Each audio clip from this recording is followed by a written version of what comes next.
Bonjour à tous et bienvenue sur le jour 4 d'exercice de Doku 21 et aujourd'hui on s'occupe de soi, puisqu'hier on s'est occupé des autres. Aujourd'hui on va s'attarder sur notre corps et tout particulièrement notre alimentation. Encore une fois, comme le jour 2, ceux qui me suivent un peu sur cette vidéothèque savent ce qui va venir de ma bouche, c'est évidemment le jeûne. Le jeûne de 24 heures minimum si vous voulez faire plus, si vous vous sentez de faire plus. C'est très recommandé pour, basiquement tout le monde, j'ai envie de dire, mais c'est à vous de le sentir. Évidemment, c'est une histoire d'écoute de votre corps, mais si vous pensez que c'est pas possible de faire 24 heures, sachez que vous êtes dans une illusion plus grosse que votre maison, sans aucun doute. Donc le jeûne, c'est un acte, ben, plus que naturel, c'est un acte primordial pour votre corps qui n'est pas censé normalement se bafferer pendant toute une journée de manière constante, comme la société moderne nous l'apprend à le faire. Donc le jeûne, aujourd'hui, quel est l'exercice? Un jeûner pendant minimum 24 heures, mais ça peut aussi tout simplement vous dire: «Aujourd'hui, je démarre un jeûne intermittent que je vais tenir pendant, par exemple, 3 semaines minimum». Et vous voyez par vous-même les impacts que ça peut avoir sur votre corps.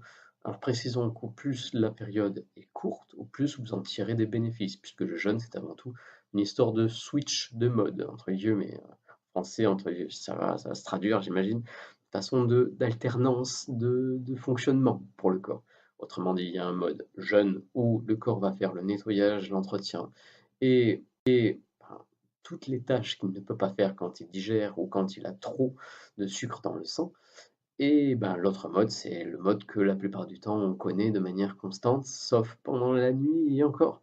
Mais pendant la nuit, il est aussi occupé à autre chose. Donc, c'est important d'avoir ces périodes de jeûne éveillées pour permettre à l'organisme de faire circuler l'énergie à vide et de recalibrer tous les organes qui en ont besoin de l'être. Et le cerveau, puisque lorsque vous allez jeûner, votre cerveau va bénéficier de toute l'énergie qui n'est pas utilisée pour la digestion, et donc vos capacités cognitives, vos capacités perceptives et votre capacité d'alignement avec vous-même et avec ce qui se passe autour de vous sont améliorées. Donc c'est tout bénef. Vous gagnez du temps et vous gagnez des capacités et de l'espace cérébral.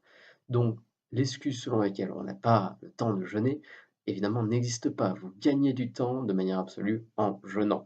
Donc vous travaillez, c'est très bien. Et en plus, ça vous donne de l'énergie. Au plus vous le faites, au plus vous dégagez de l'énergie qui sera disponible pour vous. Parce que tant que vous avez un tant soit peu de graisse, normalement, vous avez de l'énergie, hein.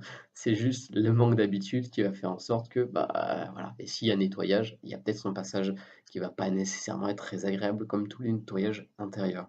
Mais aujourd'hui, pour prendre soin de vous, le jeûne vous est proposé. Et encore une fois, modulable en fonction de vos envies, vos possibilités et de votre ressenti.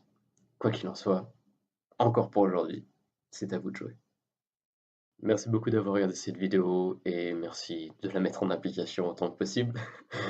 Si elle vous a apporté quelque chose, je vous invite à mettre un commentaire et à partager votre expérience, à la partager à ceux qui pourraient peut-être en bénéficier des bienfaits. Et en attendant de vous retrouver sur une prochaine vidéo, que ce soit sur cette série ou sur une autre, que l'amour soit votre guide.